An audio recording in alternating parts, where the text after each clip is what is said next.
بسم الله الرحمن الرحيم. الحمد لله رب العالمين، والصلاة والسلام على سيد الأنبياء والمرسلين وعلى آله وأصحابه أجمعين. أما بعد، فأعوذ بالله من الشيطان الرجيم. بسم الله الرحمن الرحيم. يا أيها الناس اتقوا ربكم إن زلزلة الساعة شيء عظيم. صدق الله العظيم. میرے بھائیوں اور دوستوں، اللہ تبارک و تعالیٰ کا بے انتہا فضل و کرم ہے، احسان ہے کہ محض پروردگار عالم کے توفیق سے ہم لوگ اللہ کے دربار میں، اللہ کے مقدس گھر میں مل بیٹھے ہیں، جمع ہوئے ہیں، فریضے کی ادائیگی کے اللہ نے توفیق بھی ہم چلے ہیں۔ اللہ تبارک و تعالیٰ ہم سب کو اپنی پوری زندگی اللہ اور اس کے رسول کی اطاعت میں گزارنے کی توفیق مرحمت پر۔ میرے بھائی بزرگ اور دوستوں، خطبے کے اندر آیت کریمہ میں نے تلاوت کی ہے، سورۃ الحج کی یہ پہلی آیت ہے 17ویں پارے میں۔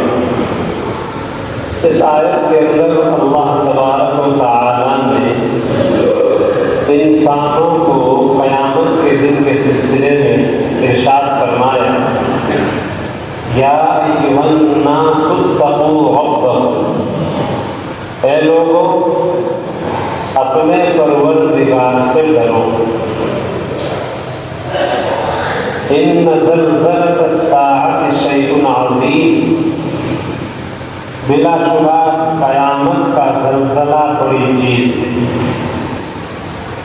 گزشتہ ہفتے بھی، گزشتہ جمعے میں قیامت کے سلسلے میں کچھ باتیں ہوئی تھی، تو اللہ تبارک و تعالیٰ نے قیامت کو شیء عظیم فرمایا، اور وہ قیامت کا منظر بڑا ہولناک منظر ہوگا۔ فرمایا، یوم ترونہا تذہل کل مرضعۃ عما ارضعت وتضع كل ذات حمل حملها وترى الناس سكارى وما هم بسكارى ولكن عذاب الله شديد۔ کہ وہ دن ایسا بھیانک ہوگا، ایسا خوفناک ہوگا کہ دودھ پلانے والی اپنے دودھ پیتے بچے کو بھول جائے، اتنا وحشتناک منظر ہوگا۔ یوم ترونہا تذہل کل مرضعۃ عما ارضعت، بھول جائے گی وہ ماں اپنے چھوٹے دودھ پیتے بچے کو جو اس کی گود میں دودھ پیتا ہے۔ وَتَضَعُ كُلُّ ذَاتِ حَمْلٍ حَمْلَهَا، اور فرمایا کہ اتنی گھبراہٹ کا ماحول ہوگا کہ جو عورتیں حاملہ ہوگی وہ اپنے حمل کو گرا دیں گی اس خوف و وحشت کی وجہ سے، اور لوگ ایسی حالت میں ہوں گے جیسا کہ آدمی نشے کی حالت میں ہوتا ہے۔ وَتَرَى النَّاسَ سُكَارَىٰ، اور آپ لوگوں کو دیکھو گے کہ وہ بے ہوشی کی حالت میں ہوں گے اور نشے سے کی حالت میں ہوں گے، حالانکہ ان کو کوئی نشہ نہیں ہوگا۔ وَمَا هُمْ بِسُكَارَىٰ وَمَا هُمْ بِسُكَارَىٰ، ان کو کوئی نشہ نہیں ہوگا، بلکہ وہ قیامت کا خوفناک منظر دیکھ کر گھبراہٹ میں ان کی ایک کیفیت ہوگی۔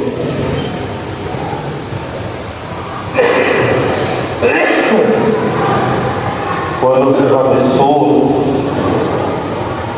سور پھونکا جائے گا۔ فَإِذَا هُمْ مِنَ الْأَجْدَاثِ إِلَىٰ رَبِّهِمْ يَنْسِلُونَ، اور لوگ قبروں سے نکل کر اپنے پروردگار کی طرف چلے گئے۔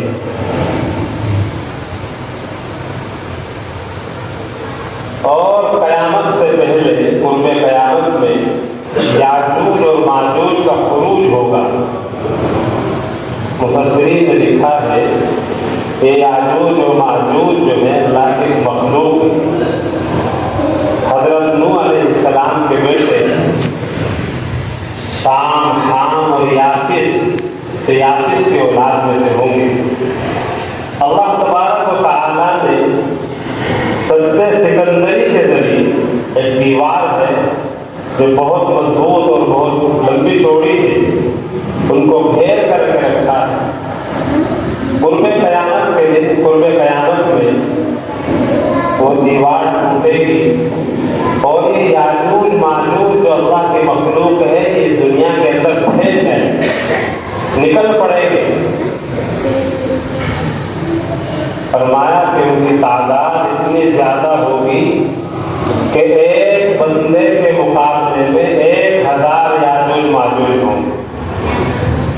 جیسے زمین کے اوپر ہم نے دیکھا ہے کہ چیونٹیاں چلتی ہیں اپنی لائن بنا کر کے، اور وہ اس قدر گھنی ہوتی ہے کہ جس حصے سے وہ چلتی ہے تو بھرا ہوا نظر آتا ہے۔ تو یاجوج و ماجوج جو اللہ کی مخلوق ہے نکل پڑے گی تو وہ اس طرح زمین کے اوپر پھیل جائے گی جس طرح چونٹیاں زمین کے کسی حصے پر پھیل جاتی ہیں۔ بڑا ہولناک منظر ہوگا۔ اللہ تبارک و تعالیٰ کے حکم سے پھر یہ لوگ جو ہے مر جائیں گے، اور حضرت عیسیٰ علیہ السلام ایمان والے بندوں کو لے کر کوہ دور پر چلے جائیں گے، اور اللہ تبارک و تعالیٰ ان بندوں کو وہاں ان کے شرور و فتن سے محفوظ فرما دیں۔ جب یہ لوگ مریں گے ایک ایسی ہوائیں چلیں گی، طاعون، کوئی ایسی بیماری آئے گی کہ یہ زمین پر مر جائیں گے اور ان کی لاشیں پڑی ہوئی ہوگی۔ اب ان لاشوں کو کون اٹھائے؟ تو مفسرین نے لکھا ہے کہ اللہ تبارک و تعالیٰ ایک ایسے جانور کو بھیجیں گے جو ان کو اپنی چونچوں میں اٹھا کر سمندر کے اندر ڈال دیں۔ وہ جانور ایسے ہوں گے جیسے اونٹ کی گردن ہوتی ہے لمبی، ایسی ان کی چونچ ہوگی، چونچ، اور اپنی چونچوں میں لے کر ان کو سمندر میں لے جا کر کے ڈال دیں۔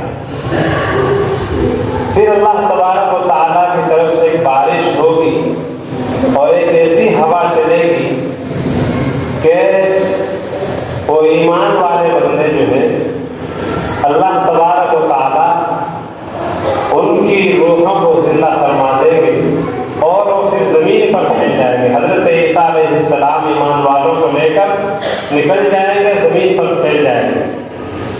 اس وقت ایسا عالم ہوگا کہ ایک بھی شخص دنیا میں نافرمانی کرنے والا نہیں ہوگا۔ یہ 40 سال کا عرصہ ایسا گزرے گا۔ اب چونکہ یہ انسان ہے وہ جلد غفلت میں پڑ جاتا ہے، پھر لوگوں کے اندر غفلت آئے گی، اللہ کے نافرمان پیدا ہوں گے، نافرمانی کریں گے، تو پھر اللہ تبارک و تعالیٰ قیامت کو قائم فرما دیں گے، اور قیامت کا منظر وہ بڑا ہولناک ہوگا۔ کل قیامت کے دن جب اللہ کے سامنے ہماری پیشی ہوگی، حساب ہوگا، تو اللہ تبارک و تعالیٰ سے تمام بندوں کا حساب ہے۔ وہ حساب کا دن بڑا سخت ہوگا۔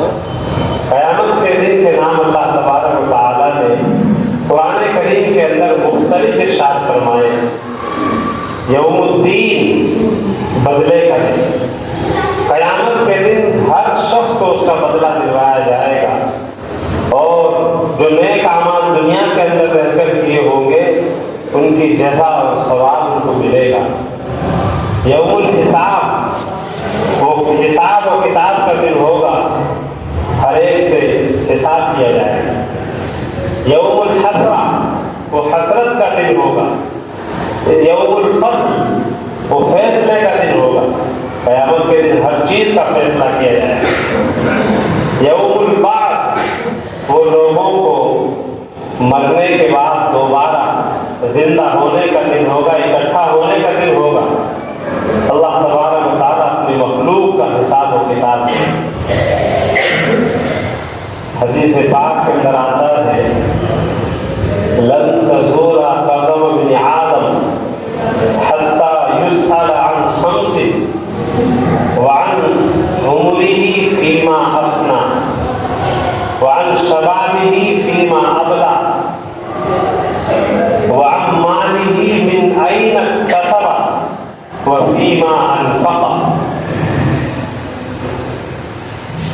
وعما عمل فيما علم.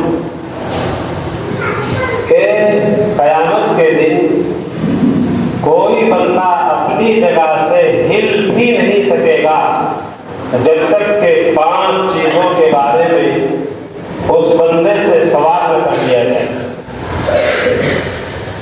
قدم نہیں ہلے گا.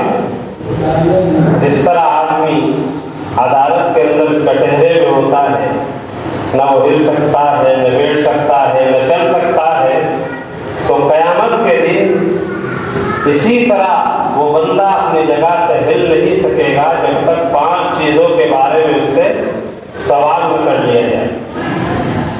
وعن عمره فیما افنا، اور اس کی عمر کے بارے میں پوچھا جائے گا کہاں خرچ کی. اللہ تبارک و تعالیٰ معلوم کرے 80 سال یا 70 سال یا 50 40 سال جتنی بھی عمر ہم نے آپ کو دی تھی وہ عمر کہاں خرچ کی ہے، کن کاموں میں اس عمر کو خرچ کیا ہے. اللہ تبارک و تعالیٰ نے ہمیں یہ پیاری سی زندگی دے کر کے بھیجا، اپنے بندوں کو دنیا کے اندر بھیجا.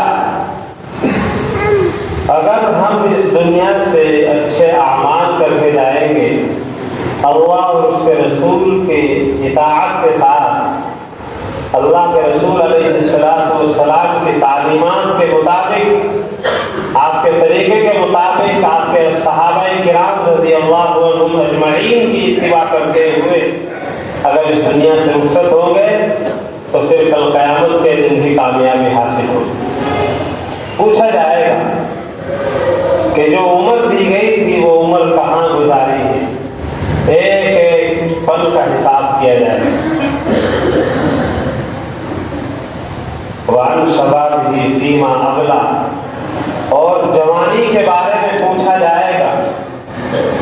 اللہ تعالیٰ معلوم کریں گے کہ ہم نے جو وہ جوانی عطا کی تھی، جس جوانی کے اندر آدمی کے بدن کے اندر طاقت ہوتی ہے، قوا مضبوط ہوتے ہیں، اور وہ بہت اچھے انداز سے عبادات کو انجام دے سکتا ہے. اللہ تعالیٰ معلوم کریں گے کہ بتاؤ ہم نے وہ جوانی دی تھی کہاں خرچ کی ہے. میرے بھائیو، ہم سب جانتے ہیں کہ ہماری جوانی کا یہ پیارا اور عزیز حصہ یہ کہاں گزر رہا ہے. آج ہمارا نوجوان اللہ کے احکام سے غافل ہے. وہ اپنی زندگی کے قیمتی حصے کو گلیوں، چوراہوں، چوکلوں پر بیٹھ کر گزار رہا ہے، اور گناہوں کے اندر ہماری زندگی گزرتی چلی جا رہی ہے. نمازوں کا وقت ہو گیا، ہمیں معلوم نہیں، ہمیں پتہ بھی نہیں چلا کب اذان ہو گئی، ہمیں پتہ بھی نہیں چلا کہ رات کب گزر گئی. آج ہماری راتیں اللہ کی نافرمانی میں گزر رہی ہیں. اللہ تبارک و تعالیٰ نے اپنے بندوں کے لیے رات جو بنائی ہے یہ بڑی عظیم الشان نعمت ہے. دن بنایا بڑا عظیم الشان. اللہ نے قرآن کریم کے اندر فرمایا وَجَعَلْنَا اللَّيْلَ لِبَاسًا وَجَعَلْنَا النَّهَارَ مَعَاشًا. ہم نے دن کو معاش کا ذریعہ بنایا، کمانے کا ذریعہ بنایا، اور رات کو آرام کا ذریعہ بنایا. آج میرے بھائیوں، ہماری راتیں جاگ کر کے گزر جاتی ہیں، اور وہ جاگنا بھی کیسا؟ ہم موبائل لے کے بیٹھ گئے، رات گزر گئی، اسی میں گھسے رہے، پتہ ہی نہیں چلا کب عشاء کی نماز ہو گئی اور کب فجر کا وقت آیا. اگر سو بھی گئے فجر سے 1 گھنٹہ پہلے تو نماز کے وقت پھر ہماری آنکھ کہاں کھلے. ہماری زندگی کا قیمتی حصہ اللہ کی نافرمانی میں گزر رہا ہے، کاش کہ وہ اللہ کی فرما برداری میں گزرتا۔ حضرات صحابہ کرام رضی اللہ عنہم اجمعین رات کے پہلے حصے میں آرام فرماتے تھے اور رات کے آخری حصے میں تہجد میں اللہ کے سامنے اللہ کی حمد و ثنا کیا کرتے تھے، اور فرمایا وَبِأَسْحَارِهُمْ يَسْتَغْفِرُونَ، ساری رات عبادت کی اور صبح کو پھر استغفار کر رہے ہیں، اے اللہ جیسا تیری عبادت کرنے کا حق ہے وہ ہم سے ادا نہیں ہو سکا، اے اللہ تو ہمیں معاف فرما دی۔ اس لیے میرے بھائی بزرگ اور دوستوں، جو رات کا قیمتی حصہ ہمارا تہجد میں گزرنا چاہیے تھا، اللہ کے سامنے سجدہ ریز ہونے میں گزرتا، وہ ہمارا حصہ ایسے ہی واقعات میں گزر رہا ہے۔ ہمارے چھوٹے چھوٹے بچے جو قرآن اور حدیث کے پڑھنے اور سیکھنے کی ان کی بہترین عمر ہے، علم حاصل کرنے کی عمر ہے، اور چھوٹے چھوٹے بچے آج موبائلوں میں اپنا وقت بیکار کر رہے ہیں اور ہمیں اس کا احساس تک نہیں ہوتا۔ میرے بھائیوں، اللہ تعالیٰ پوچھیں گے کل قیامت کے دن۔ اسی طرح مال کہاں سے کمایا، کہاں خرچ کیا۔ اگر ہم کما رہے ہیں تو ہم اپنی اس کمائی کے اندر بھی اس بات پر غور و فکر کریں کہ ہماری کمائی یہ حلال ہے یا حرام ہے، اللہ اور اس کے رسول کے حکم کے مطابق ہے یا نہیں، اور پھر اس مال کو خرچ بھی کریں ہم تو اللہ کی مرضی کے مطابق کریں۔ آج ہمارا مال حرام جگہوں پر خرچ ہو رہا ہے، شادی بیاہ کا موقع آتا ہے تو ہم ہزاروں روپئے اپنے آتش بازی میں اور ڈھول دھماکوں میں پھونک دیتے ہیں، حالانکہ یہ محنت کی کمائی ہے، رات دن مزدوری کر کے محنتیں کر کے کمایا، اگر وہ ہمارا مال ہمارے بچوں کے اوپر خرچ ہوتا حلال طریقے سے تو اللہ تعالیٰ نے اس پر بھی اجر کا وعدہ فرمایا ہے۔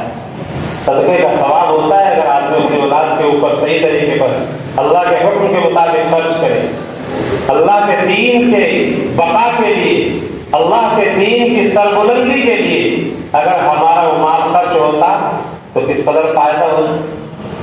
اور پھر جب ہمارے شادیوں کی شروعات بھی حرام کام سے شروع ہوتی ہے تو برکتیں ہی ختم ہو جاتی ہیں، واقعات ہم سنتے رہتے ہیں۔ اس لیے میرے بھائیوں، ہمارے ایسے بھی اکابر بزرگان دین گزرے ہیں جنہوں نے اپنی شادیوں کو سنت کے مطابق کیا، اور حالت حمل میں بھی وہ اپنی اہلیاؤں کو یہ ترغیب دیا کرتے تھے کہ حرام کا کوئی لقمہ پیٹ میں نہ چلا جائے تاکہ اس کا اثر اس پیٹ میں پلنے والے بچے کے اوپر غلط نہ پڑے، احتیاط فرماتے تھے۔ اور جب بچہ گود میں آ گیا، اللہ نے دیا، تو پھر بغیر وضو کے ان کی ماؤں نے ان کو دودھ تک نہیں پلایا۔ نتیجہ یہ ہوا کہ وہ بچے اللہ کے ولی، اللہ کے دوست، اللہ کے محبوب بن گئے۔ تو میرے بھائی بزرگ اور دوستوں، ہمیں چاہیے کہ ہم اپنے ہر عمل کے اندر شریعت اور سنت کا لحاظ رکھیں گے تو انشاءاللہ اس کا فائدہ ہماری زندگی میں ضرور ظاہر ہوگا۔ اللہ ہم سب کو عمل کی توفیق عطا فرمائے۔ وآخر دعوانا الحمدللہ۔